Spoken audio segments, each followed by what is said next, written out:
कार्यक्रम के अध्यक्षता का नेतृत्व कर रहे हैं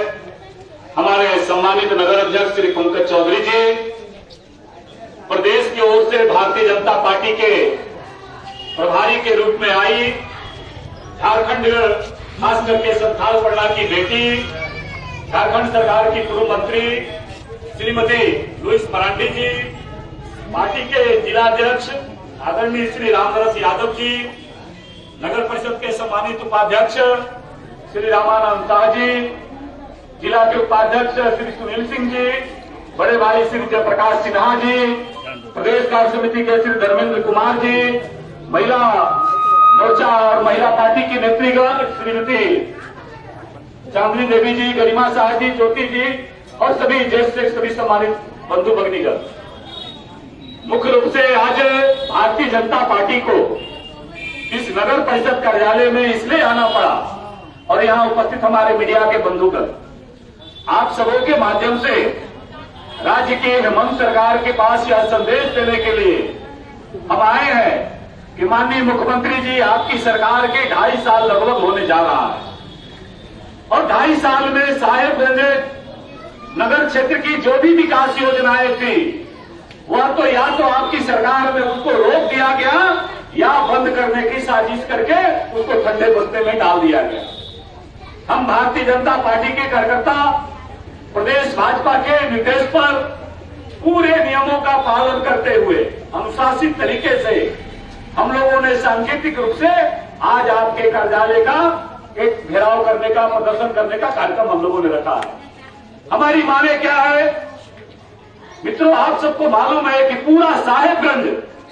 अभी ट्रैफिक व्यवस्था के कारण अव्यवस्थित हो गया है। पूर्व में भारतीय जनता पार्टी की सरकार थी, आपका ये विधायक ने झारखंड विधानसभा के माध्यम से, माननीय मुख्यमंत्री जी के माध्यम से, और ये हमारे माननीय मंत्री जी थी उस समय लुइस मरांडी जी, इन सबों के माध्यम से हमने यहाँ साहेबगंज शहर में 2 रेलवे ओवरब्रिज का उस समय स्वीकृति कराया था। लेकिन ऐसी कौन सी सरकार काम कर रही है? आपको भारतीय जनता पार्टी से एलर्जी हो सकता है, लेकिन साहेबगंज की जनता का क्या कसूर है कि जिस जनता का रेलवे ओवरब्रिज स्वीकृत हुआ था सितंबर 2020 में ही आपके पास, कैबिनेट के पास, सरकार के पास रेलवे में जाकर के फाइल दिया, लेकिन आपकी सरकार ने अभी तक उस फाइल को दबा करके उसको स्वीकृति देने का काम नहीं किया। मैं खुद माननीय मुख्यमंत्री जी से मिला और मेरे सामने ही पीडब्ल्यूडी सेक्रेटरी को माननीय मुख्यमंत्री जी ने निर्देश दिया और बाद में जब सेक्रेटरी से मैं मिला तो सेक्रेटरी ने मुझे कहा कि सर 15 दिन के अंदर हम कैबिनेट से स्वीकृति करा करके टेंडर प्रक्रिया पूरा करवा देंगे। लेकिन आज क्या है, इसलिए आज भारतीय जनता पार्टी के कार्यकर्ता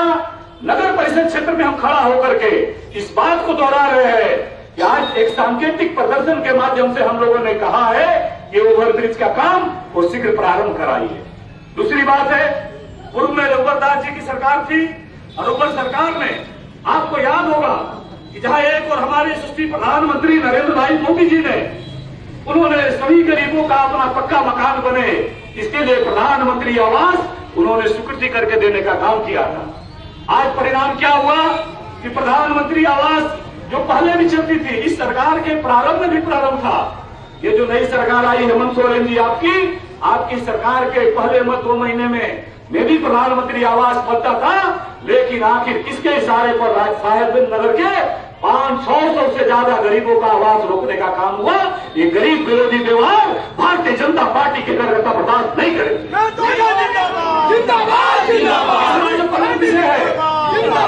हमारी नेत्री आई है, प्रदेश के नेता आई है, हम लोग को संबोधित करेगी। लेकिन तीसरा जो प्रमुख विषय है कि शहर के अंदर कौन सा हाल है, पूरा नागरिक बेहाल है। मैं मीडिया के साथियों से अपील करता हूं, आप लोगों के सामने प्रशासन के अधिकारियों से पूछिए कि शहर में किसके इशारे पर ओवरलोडेड ट्रक चल रहे हैं, कौन ऐसा हाकिम है, कौन ऐसा ताकतवर व्यक्ति है जिसके इशारे पर शहर के अंदर ओवरलोडेड ट्रक चल रही है और उस ओवरलोडेड ट्रकों के माध्यम से कौन पैसा उगाही कर रहा है, कौन लोग आए तो यहाँ के नागरिकों का जीवन बर्बाद करने पर तुला हुआ है। आप सुबह सुबह आइए, पूरे धूल के माध्यम से शहर का नागरिक जीवन बहाल है, नागरिक जीवन बहाल है। बार बार जिला प्रशासन से, नगर प्रशासन से, विभागीय अधिकारियों से हम लोग कहते हैं कि आप ट्रक के ऊपर आप कपड़ा तिरपाल ढक करके ले जाओ, आप सड़क के ऊपर ओवरलोडेड बंद करके तिरपाल ढक करके ले जाओ, लेकिन आखिर किसके इशारे पर ये ओवरलोडेड वाहनों का प्रचालन हो रहा है। और यहाँ नगर पालिका पदाधिकारी भी संभवतः आ गए हैं। मैं उनकी आज इसके माध्यम से मैं कहना चाहता हूँ कि शहर में सवेरे सवेरे और सुबह 2-3 समय में शहर में छिड़काव, पानी का छिड़काव प्रारंभ कराइए। जहाँ एक और वैध अवैध कमाई का जरिया बन रहा है ट्रांसपोर्टिंग, तो नागरिकों के हालत में, नागरिकों के जीवन के सुरक्षा के हाल में हम सब खिलवाड़ बर्दाश्त नहीं करेंगे और ये अभियान चलता रहेगा। बंधु, आज निश्चित रूप से इस घेराव के माध्यम से अनेक मांगों का, शहर के मुख्य मार्ग जितने हमारे हैं,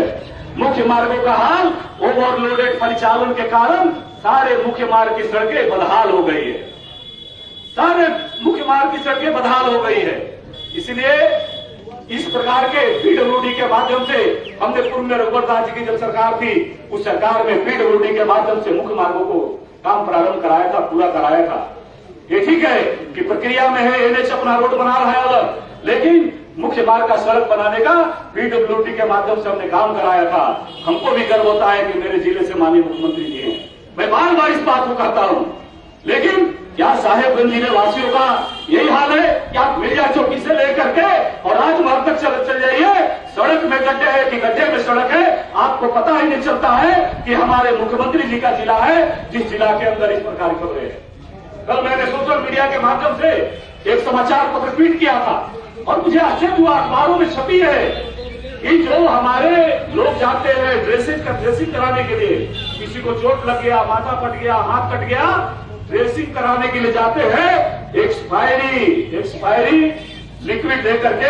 और एक्सपायरी दवा दे करके, इंजेक्शन दे करके उसका इलाज हो रहा है। अरे ये राज्य के मुख्यमंत्री जी का जिला है और मुख्यमंत्री जी के जिला में ऐसे अधिकारियों का मनोबल ऊंचा रहेगा, ऐसे इलाज व्यवस्था होगा कि एक्सपायरी सीरीज के आधार पर एक्सपायरी सुई दे करके, एक्सपायरी दवा दे करके और गरीबों का इलाज होगा। क्या गरीबों का स्वाभिमान नहीं होता है? आप तो कस्में खाते थे, हेमंत सोरेन जी आपकी सरकार गरीबों के नाम पर कस्में खाते थे। आप गांव गरीब मजदूर किसान की बात करते थे और आज गरीबों को मारने का ही ये नया तरीका कौन सा सरकार ने अपनाया है? ऐसा अनेक समस्याओं को लेकर के आज भारतीय जनता पार्टी के कार्यकर्ता अनुशासित और शांतिपूर्ण तरीके से हम जिला माननीय यहाँ के कार्यपालक पदाधिकारी के माध्यम से माननीय उपायुक्त महोदय को हम लोग ज्ञापन सौंपने जा रहे हैं। और ज्ञापन सौंपने के बाद मैं आपको ये विश्वास दिलाता हूँ, अगर शासन ने इन समस्याओं के समाधान की दिशा में ठोस पहल नहीं किया तो भारतीय जनता पार्टी